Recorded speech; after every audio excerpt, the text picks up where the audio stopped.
talking about relationship realities, parent edition. We're going to talk about the 6 types of abuse, the cycle of abuse, how your kids are dating, how to help if they're in an unhealthy relationship, and how to talk to them about it. There are 6 types of abuse that can happen not only in adult relationships, but teen relationships as well. And that is the physical abuse, which is any unwanted contact to the body, like hitting and punching. Emotional and verbal abuse, which is anything from yelling to isolation. This happens the most in teen relationships. You have the sexual abuse and the pressures of wanting to do something that the other partner doesn't want to do. Digital abuse, which is everything that's online on social media, and that relationships can be put on blast on social media, and this is all the digital abuse. You have the financial abuse, which is either taking the person's money or putting them on an allowance or even not allowing them to work to make their own money. It's financial abuse. And then you have stalking. This also happens a lot in teen relationships. Whether they're looking for their partner's location online, on Facebook, using apps like Snapchat, or even forcing them to share their location so that they can always find them. So why is this important to talk about? 1.5 million high school students are physically abused in their relationships while they're in high school. 1 in 3 teens have been reported being abused throughout school.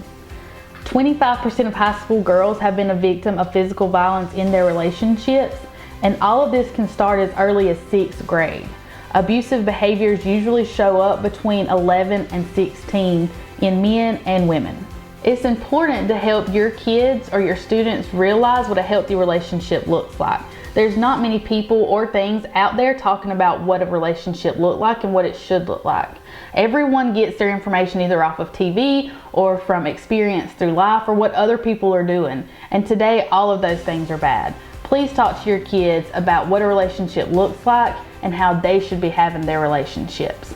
Just remember, if they do open up and talk to you, not to blame and not to shame them. They may even test the waters, telling you little pieces at a time to see your reaction. So make sure that you stay calm and listen to what they have to say. So how are your kids dating? It's true that the old type of romance is kind of gone. Kids these days don't send flowers, they don't send cards, and they don't give those things to their partners.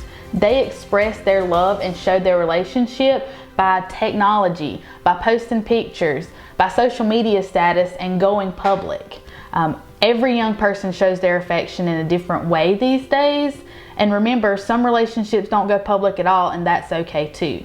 We must be vulnerable sometimes and kind of step out of our comfort zones and talk to the young people on what a relationship is truly like. It's very hard these days with the different types in the age differences and the generation gaps, but we've got to talk about what we remember and the questions that we had at such a young age and try to portray that to them.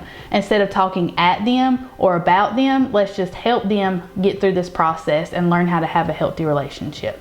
You want to ask and you want to listen. So you want to ask your child or ask your student what their relationship is like, and you might be surprised by what you hear. You actually want to listen to what they say and not judge, but at the same time know the signs and know the red flags so that while they're talking, you can come up with a good idea whether their relationship is healthy or not. Here are some signs that your child's relationship may be unhealthy. The relationship may start off very quickly and progress really quickly. They may have big mood swings, extreme jealousy in the relationship, constantly making false accusations or even trying to defend accusations made. They're extremely possessive, isolate themselves from friends and family. They may even have explosive tempers, or they have that on and off again type of relationship. These are all some very early signs that something is wrong. So some signs your child may give you without even talking about their relationship. If their personality changes or they start isolating themselves from your family, these are some red flags that their relationship might be the cause.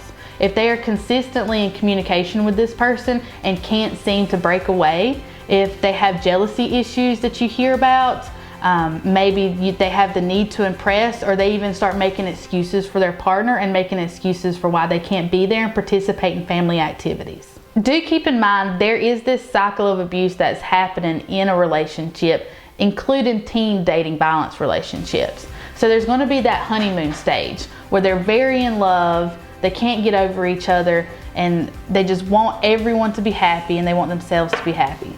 The tension building stage then comes next. So this tension builds, tensions rise. Maybe they can't be away from their phones, or they have to make sure they're always talking to their partner on the phone, or constantly telling their partner where they're at. After this tension builds, there is an explosion period that happens.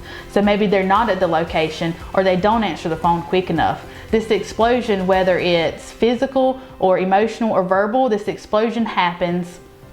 They get maybe to an argument, they break up, they're on again, off again, and then the honeymoon stage starts all over. So they're back in love, there's a lot of apologies, there may even be gifts bought or gifts given to kind of make up for what's happened, and the cycle continues. So after the honeymoon stage, the tension builds, the explosion period, and then they're back in love. And you get caught up in this loop and this cycle over and over and over. And this is what's difficult for kids to get out of.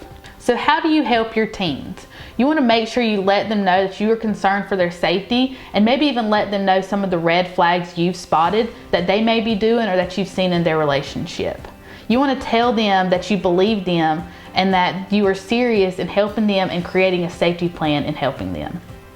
Make sure you are aware that it takes time and it takes courage for anyone to leave their relationship. So be patient with them. If you can, try to share any experiences that you've had at this age. If you've had relationship experience in domestic violence or in dating violence, let them know that you've overcome those obstacles and that they can too. Try not to judge or blame them or make any assumptions on their relationship. Let them talk. If you have any questions, they'll be happy to explain how their relationship's going to you. Please create a safer, welcoming space for them.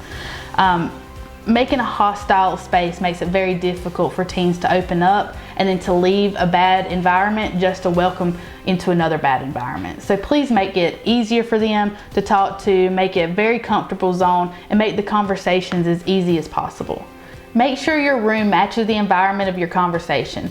So maybe it's the living room, have some background noise on, or maybe some fidget spinners available so that they have something to do while they're talking and it's not direct eye-to-eye contact. Maybe even take a ride in a car. It's very easy to look out of a window and to not face the person directly when you have something serious to talk about. Here's some things to keep in mind. Parents that tell their children that they cannot date a certain person only pushes that child towards the person even more. Please be careful not to push your child towards the people that you're trying to keep them from. This can put your child into dangerous situations where they are unable to tell you if there is abuse going on in their relationship. They even may try to hide the relationship from you, causing the abuse to happen even more and for even longer. So how do you start this conversation with the kids? You can start off by asking a question. You can ask them what they believe a healthy relationship looks like, or maybe what they think is unhealthy. You can maybe even ask them who's someone's relationship you would like to model. Just kind of start off with a question. While conversations are very important, it's always the best to model your relationship after a healthy relationship so that you can refer back to yours and give them some type of example that they would want to have in their life. If you need additional help or have any relationship problems or sexual assault happen in your relationship or your child's relationship, please call The Haven at 229-244-4477 or visit valdostahaven.org.